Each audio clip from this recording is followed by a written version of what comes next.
ये आज की सदस्य। देखिए, आज तो केवल इस बात के लिए बैठक है कि भारतीय जनता पार्टी गरीब समाज में जन्मे महापुरुषों के परिनिर्वाण दिवस या उनके संदर्भ में किसी भी प्रकार की अगर जागरूकता समाज में लगाने की बैठक करती है तो उसका विरोध करती है।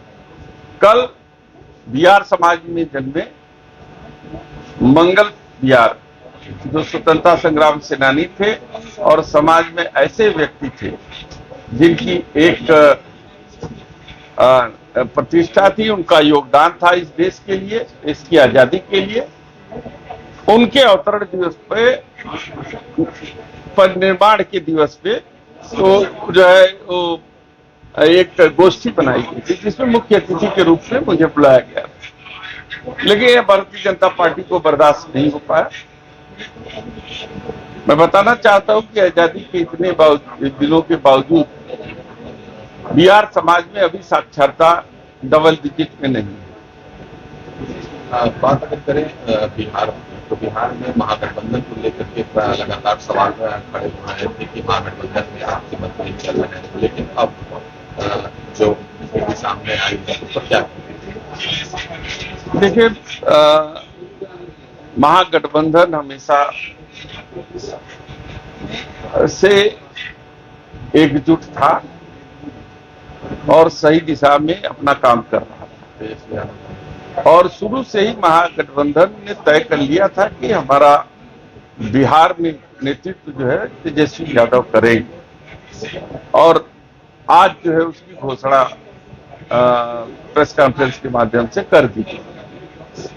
इसलिए जो एनडीए का जो कुनबा है वो बुरी तरीके से घबराया हुआ है और वो जानता है कि महागठबंधन उनसे बहुत भारी पड़ रहा है और सरकार बिहार में बनाएगी। मुकेश सहनी को लेकर के ये चर्चा चल रही है कि क्या मुकेश सहनी का दबाव पड़ रहा है महागठबंधन के ऊपर जो उनको डिप्टी सीएम को लेकर के? देखिए, ये कर्तव्य बनता है हर पार्टी का कि गरीब समाज को उनकी पहचान बताने,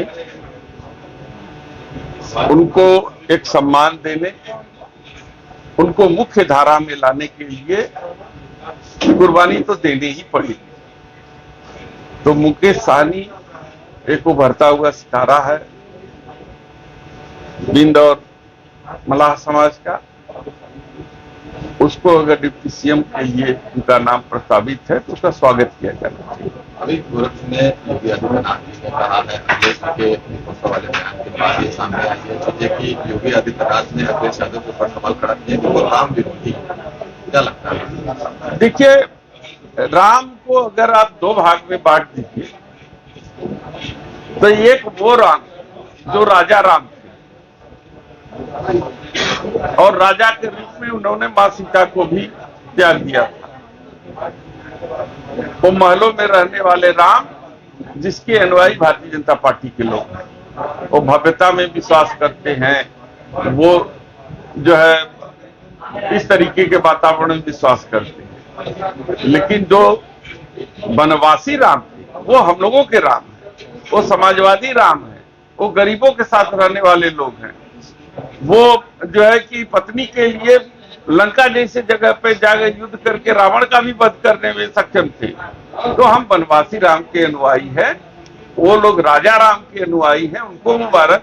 हम वनवासी राम के अनुयायी हैं, वो वनवासी राम हमारे हैं। स्वामी प्रसाद महोदय की अगर बात करें तो लगातार विवादित बयानों से वो पीछे रहते हैं। एक बार फिर उन्होंने माँ लक्ष्मी पूजन को लेकर के, दिवाली के पूजन को लेकर के एक सवाल खड़ा किया है कि माँ लक्ष्मी का पूजन करने से क्या लाभ है? अगर माँ लक्ष्मी का पूजन करना ही होता तो देश की 80 करोड़ जनता गरीब न होती। देखिए, वो अब चूंकि हमारे दल में नहीं है तो उनकी बातों पर विशेष टिप्पणी नहीं की जा सकती, लेकिन मेरा अनुरोध है कि किसी धर्म के ऊपर टिप्पणी करने से पहले सोच लेना चाहिए, क्योंकि हमको लगता है कि वो बौद्ध धर्म को मानने वाले लोग हैं।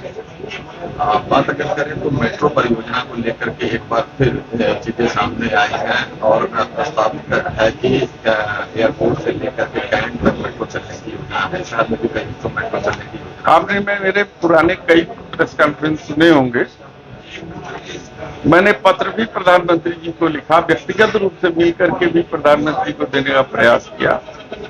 ये जो हिंडोला बना रहे इससे बनारस का भला होने वाला नहीं है।